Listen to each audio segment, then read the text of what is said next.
Hello everyone, welcome back again to my channel. कैसे हैं आप सब लोग? आई होप कि आप सब लोग एंजॉय कर रहे होंगे, मज़े में होंगे और पढ़ाई अच्छे से कर रहे होंगे। काफ़ी दिनों बाद आज ये वीडियो आई है, तो विदाउट वेस्टिंग एनी टाइम शुरू कर देते हैं। आज का हमारा टॉपिक है रोल ऑफ इकोनॉमिक प्लानिंग। तो आज चलिए शुरू करते हैं। इकोनॉमिक प्लानिंग की डेफिनेशन है सबसे पहले, the making of major economic decisions, what and how much is to be produced and to whom it is to be allocated by the conscious decision or determinate authority on the basis of a comprehensive survey of the economic system as a whole। तो इस definition में कुछ बहुत ही hard word use नहीं हुए हैं, बहुत ही सिंपल था एंड आई होप सबको समझ में आ गया हो। लेकिन अगर नहीं आया है तो सिंपल सी लैंग्वेज में मैं आपको बताता हूँ। इकोनॉमिक प्लानिंग में हम क्या करते हैं, मेजर इकोनॉमिक डिसीजन लेते हैं कि कितनी चीज़ में, कितनी मात्रा में हमको क्या प्रोड्यूस करना है और ये रिसोर्सेज हमको किसको एलोकेट करने हैं। ये डिसीजन लेता है एक डिटर्मिनेट अथॉरिटी। कैसे ये डिसीजन लेता है? On the basis of a survey of the economic system as a whole. मतलब कि जो भी चीज़ आप प्रोड्यूस कर रहे हो वो उसको पर्टिकुलर रीजन के लिए नहीं कर रहे हो, पूरे नेशन के लिए कर रहे हो, तो उसके बेसिस पे आप सर्वे करते हो और उसके बेसिस पे आप क्या करते हो, ये डिसीजन लेते हो। तो ये हुआ इकोनॉमिक प्लानिंग। इसको आपको समझने के लिए सिंपल सा मैं आपको एक एग्जांपल दूंगा प्रैक्टिकल, ताकि आप समझ जाओ इकोनॉमिक प्लानिंग। फिर आप बहुत ही ईजिली समझ जाओगे। सपोज़ करो आपको मन हुआ वेकेशन पे जाने का। आप वेकेशन पे जाओगे, मान लो आपको किसी ठंडे मौसम में ठंडी जगह पे जाने का हुआ मन, लेकिन आप इन्जॉय करना चाहोगे बेस्ट व्यू ना। तो रिसर्च करके आप क्या करोगे, एक प्लेस फाइनल कर लोगे। लेकिन सबसे पहले आप प्रेजेंट कंटेक्स्ट देखोगे, सर्वे करोगे। ठीक है, सर्वे मतलब कि क्या आप इस समय जा सकते हो, क्या आपके पास उतने रिसोर्सेज हैं कि आप जा सकते हो, क्या आपके पास उतना टाइम है कि आप इतने दिन के लिए एंजॉय कर सको। कितने दिन का आपका ट्रिप होने वाला है, उतने दिन आपका फ्री टाइम भी होना चाहिए। और अगर आप उनके अपने फ्रेंड्स के साथ जाना चाहते हो तो उनके पास भी टाइम होना चाहिए और वो भी कंट्रीब्यूट करेंगे, क्योंकि आप अकेले होल ट्रिप अफोर्ड कर पाओ ऐसा ज़रूरी नहीं है। तो आप प्रेजेंट सिचुएशन का सर्वे करोगे। ठीक है, उसके बाद आपका ऑब्जेक्टिव है घूमने का। लेकिन उसका आप ऑब्जेक्टिव, तो वो तो आपका मेन ऑब्जेक्टिव है घूमने का। डेवलपमेंट देखिए नेशन का ऑब्जेक्टिव होता ही है, लेकिन उसको अचीव करने के लिए आपको कुछ सब ऑब्जेक्टिव्स चाहिए होते हैं। तो आप घूमने के लिए क्या करोगे, सब ऑब्जेक्टिव्स मतलब कि आपने जाना है शिमला। शिमला में आप देखोगे टूरिस्ट अट्रैक्शन प्लेसेस कहाँ कहाँ हैं और आप कहाँ कहाँ जाना चाहते हो। फिर आप वहाँ तक जाने के लिए आप स्ट्रैटेजाइज करोगे कि आप कैसे जाओगे, कहाँ रुकोगे, उसको कहेंगे स्ट्रैटेजी। उसके बाद आपका मेन ऑब्जेक्टिव क्या है, पूरा शिमला कवर करना, एक जगह नहीं पूरा शिमला। तो ये हो गया आपका। तो ये था आपका मेजर। बहुत ही सिंपल सा एग्जांपल था, प्रैक्टिकल एग्जांपल। अब हम इसको इकोनॉमिक के कंटेक्स्ट में समझेंगे। आप देखोगे कि आप इसको कनेक्ट कर पा रहे हो। फर्स्ट ऑफ ऑल 4 कंपोनेंट्स होते हैं प्लानिंग के, survey, policy objectives, strategy and macro economic projection. In the context of economy हम ये देख रहे हैं। तो ये 4 कंपोनेंट हो गए। तो सबसे पहले आप क्या कर रहे थे, घूमने के लिए सर्वे। यही चीज़ आप यहाँ कर रहे हो, सर्वे। प्रेजेंट सिचुएशन देखोगे आप अपने इकोनॉमी का, कि आपका हाल क्या है इकोनॉमी का, किस रिसोर्सेज की ज़रूरत है, कौन सा रिसोर्सेज ज़्यादा हैं, किन की बहुत ही ज़्यादा कमी है, किन जस्ट सफिशेंट हैं। तो आप सर्वे करोगे। ठीक है, सेकेंड आपका ऑब्जेक्टिव डिसाइड करोगे, पॉलिसी ऑब्जेक्टिव। मीन्स कि आप विजन क्या है आपका। मतलब कि शिमला आप जा रहे थे, तो एग्जांपल से ही मैं आपको कनेक्ट कर रहा हूँ। शिमला आप जा रहे थे तो आपके ऑब्जेक्टिव्स आपने डिसाइड किया कि आप ये जगह घूमोगे ये टाइम पे। ठीक है, तो वहीं इकोनॉमी के कंटेक्स्ट में आप अपने ऑब्जेक्टिव डिसाइड करोगे कि आपको ये अचीव करना है इतने टाइम पीरियड में। यानी कि आपको point A to point B जाना है। यह है आपका पॉलिसी ऑब्जेक्टिव्स। लेकिन point A to point B जाने के लिए आपको क्या आवश्यकता है, आपको स्ट्रैटेजी करनी पड़ेगी। स्ट्रैटेजाइज करोगे आप। ठीक है, तो आप जो भी स्ट्रैटेजाइज करोगे point A to point B to जाने के लिए, उसको हम स्ट्रैटेजी वाली कैटेगरी में रखेंगे। This is a strategy. तो ये आपका थर्ड कंपोनेंट है। Then fourth is macro economic projection. तो जब आप शिमला जा रहे थे तो आपने कंटेक्स्ट में, आपने शिमला के कंटेक्स्ट में आपने अपने मेजर टूरिस्ट स्पॉट्स को क्या किया, कवर किया। वहीं इकोनॉमी के केस में आप क्या करने वाले हो, आप एक सेक्टर को नहीं कवर करोगे, क्योंकि इकोनॉमी के केस में क्या हो रहा है, आप किसी पर्टिकुलर रीजन के लिए डेवलपमेंट नहीं कर रहे हो, आप अपने नेशन के लिए डेवलपमेंट कर रहे हो। तो आप हेल्थ सेक्टर को कवर करोगे और बाकी सेक्टर्स को छोड़ दोगे। जैसे कि इंडस्ट्री हो गया आपका, सोसाइटी में जितने भी सेक्टर्स हैं, ऑटोमोबाइल सेक्टर्स है, इसको छोड़ दोगे, ऐसा नहीं होगा। क्योंकि नेशन के डेवलपमेंट के लिए आपके सारे सेक्टर्स ग्रो करने चाहिए। तो मैक्रो इकोनॉमिक प्रोजेक्शन। इसलिए हम इसको कहते हैं मैक्रो इकोनॉमिक प्रोजेक्शन। आपको डिफरेंस पता होना चाहिए माइक्रो इकोनॉमिक में और मैक्रो इकोनॉमिक में। ये दो कंपोनेंट्स होते हैं इकोनॉमी के। माइक्रो मीन्स स्पेसिफिक सेक्टर पे जब आपका फोकस होता है तो उसको हम माइक्रो इकोनॉमिक कहते हैं। सिंपल सी बात है, माइक्रो मतलब छोटा, मैक्रो मतलब बड़ा। तो माइक्रो मतलब कि छोटे लेवल पे होता है और मैक्रो मीन्स बड़े लेवल पे होता है। यानी कि माइक्रो एक रीजन पे या एक सेक्टर पे फोकस करेगा, वहीं मैक्रो आपके सारे सेक्टर्स पे और सारे रीजन पे फोकस करेगा। So it is called macro economic projection. I hope ये आपको क्लियर हो गया होगा। तो आपके चार मेजर कंपोनेंट्स क्या हुए? सर्वे मीन्स आप एनालाइज करोगे प्रेजेंट सिचुएशन। पॉलिसी ऑब्जेक्टिव्स, आप अपने ऑब्जेक्टिव्स डिसाइड करोगे to reach to that position जहाँ आप अपने आप को दिखना चाहते हो। Third component is strategy, you will strategize to reach those objectives. Fourth macro economic projection, आप किसी पर्टिकुलर सेक्टर के लिए नहीं, as a nation as a whole के लिए डेवलपमेंट कर रहे हो तो आप सारे सेक्टर्स पे फोकस करोगे, सारे रीजन के। तो it is macro economic projection. I hope ये क्लियर हो गया होगा। आगे बढ़ते हैं। Role of planning.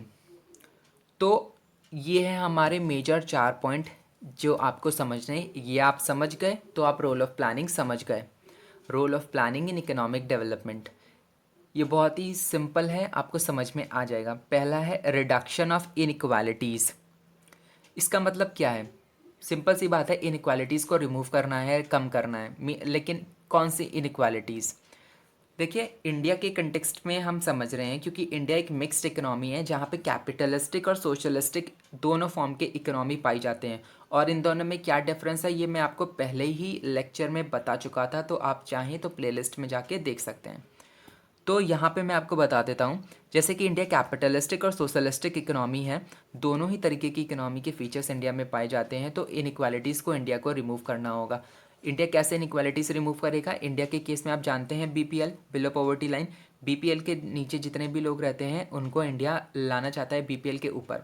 सिंपल सी बात है, तीन कैटेगरी हैं हमारे नेशन में, lower class, middle class and upper class. लेकिन लोअर क्लास वो रिसोर्स अफोर्ड नहीं कर सकता जो मिडिल क्लास कर सकता है, वहीं अपर क्लास वो रिसोर्स अफोर्ड नहीं कर सकता जो, सॉरी, मिडिल क्लास वो रिसोर्सेज अफोर्ड नहीं कर सकता जो अपर क्लास कर सकता है। लेकिन मिडिल क्लास के पास सफिशिएंट है, अपर क्लास के पास सफिशिएंट से ज़्यादा है, वहीं लोअर क्लास के पास सफिशिएंट रिसोर्सेज भी नहीं है। तो मान लीजिए बीपीएल के नीचे की अगर हम बात करें, कुछ लोग ऐसे होते हैं, आपको देखा होगा, आपने रोड पे सोते हैं, मीन्स उसके पास घर नहीं है, अपने रहने के लिए उसके पास छत नहीं है। तो ऐसे लोगों के लिए ही ये पॉइंट है रिडक्शन ऑफ इनइक्वालिटीज़। क्योंकि जब सब लोग इक्वल होंगे तो इसकी ज़रूरत ही नहीं पड़ेगी, और इसकी ज़रूरत नहीं पड़ेगी तो फिर प्लानिंग की ही ज़रूरत नहीं पड़ेगी। तो इसी के लिए हमको प्लान करना पड़ता है। रिडक्शन ऑफ इनइक्वालिटीज़ एग्जांपल है आपका, जिनके पास खाना के लिए पैसे नहीं हैं, कपड़े नहीं हैं, मकान नहीं है, उन सबको इस लेवल पे हमें लाना है कि वो एटलीस्ट सोसाइटी में उनके पास एक ठीक ठाक घर हो, वो अपना भरण पोषण कर सकें, मीन्स वो अपना खाने की व्यवस्था खुद कर सके बिना ज़्यादा दिक्कत के। एटलीस्ट उनको 2 वक्त का खाना मिले पेट भर। तो ये है उनके लिए हम ये प्लान करते हैं, ठीक है। फिर हमारा सेकंड पॉइंट है पब्लिक गुड्स। पब्लिक गुड्स में भी सेम केस है। गुड्स होते हैं पब्लिक के लिए, जाहिर सी बात है, लेकिन उन गुड्स को हर कोई अफोर्ड कर सकता है? नहीं। अगर आप मिडिल क्लास से हैं, लोअर मिडिल क्लास से हैं, एक बात बताइए, क्या आप 1 लाख का आईफोन अफोर्ड कर सकते हैं? आप अपने पापा से कहो कि मुझे 1 लाख का आईफोन चाहिए, मिलेगा आपको? नहीं मिलेगा। तो आप क्या करोगे? आप अपने लेवल को बढ़ाने की कोशिश करते हो। ये मेरा एग्जाम्पल ठीक नहीं था, लेकिन आपको समझाने के लिए कि अफोर्डेबिलिटी हर किसी के लिए नहीं है, समझाने के लिए था। तो पब्लिक गुड्स के केस में क्या होता है, गवर्नमेंट मतलब कि इस लेवल पे सब्सिडाइज कर देती है या फिर रेट्स को रिड्यूस कर देती है कि उन गुड्स को हर कोई अफोर्ड कर पाए, मतलब कि ज़रूरत के गुड्स तो हर किसी को अवेलेबल हों ही। This is the mean of public goods. Simple सी बात है, आपको पब्लिक गुड्स को याद रखना है अफोर्डेबिलिटी के हिसाब से कि आपको जो रिक्वायर्ड रिसोर्सेज हैं उनको ऐसा कर देता है गवर्नमेंट कि सबके लिए वो अफोर्डेबल हों। Then third point is focus on externality. Externality मतलब क्या होता है? एक्सटर्नैलिटी मतलब कि जो इनडायरेक्ट फैक्टर्स होते हैं। For example, if I am a teacher, मैं टीचर बन गया हूँ, तो मेरा तो डेवलपमेंट हो गया, मुझे जॉब मिल गई, मैं टीचर बन गया, मुझे सैलरी मिलेगी, ठीक है। लेकिन जब मैं टीचर बन गया तो मैं क्या करूँगा, मैं 4 लोगों को पढ़ाऊँगा, मैं मेरी जॉब लगी है 4 लोगों को, क्यों, मैं तो कॉलेज में या स्कूल में पढ़ाऊँगा, तो जाहिर सी बात है उसमें मेरे साथ काफ़ी सारे स्टूडेंट्स होंगे। मैं उन स्टूडेंट्स को क्या करूँगा, एजुकेट करूँगा, टीच करूँगा।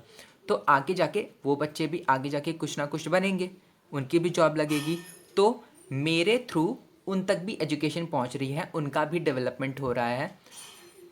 तो इसको हम कहते हैं इनडायरेक्ट फैक्टर्स, मतलब मेरा डेवलपमेंट तो हो रहा है लेकिन इनडायरेक्टली उनका भी डेवलपमेंट हो रहा है, जो कि कंट्रीब्यूट करेगा to the development of nation. So this is our focus on externality.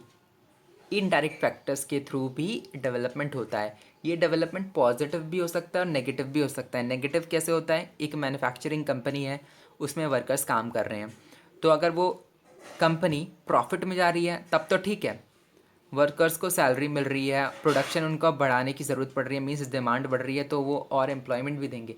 लेकिन if that industry is going in loss, मतलब कि उनका घाटा हो रहा है, तो वो क्या करेगा, लेबर कट करेगा। लेबर कट करेगा मीन्स अनएम्प्लॉयमेंट, तो लोगों का वेजेस जाएंगे, अनएम्प्लॉयमेंट आएगा, तो डेवलपमेंट कहाँ हुआ उनका, उनका तो डेवलपमेंट गया ना। तो it can be positive as well as negative. Then third नहीं, फोर्थ पॉइंट है economies of scale. Economies of scale के लिए सिंपल सा वर्ड है प्रॉफिटेबिलिटी।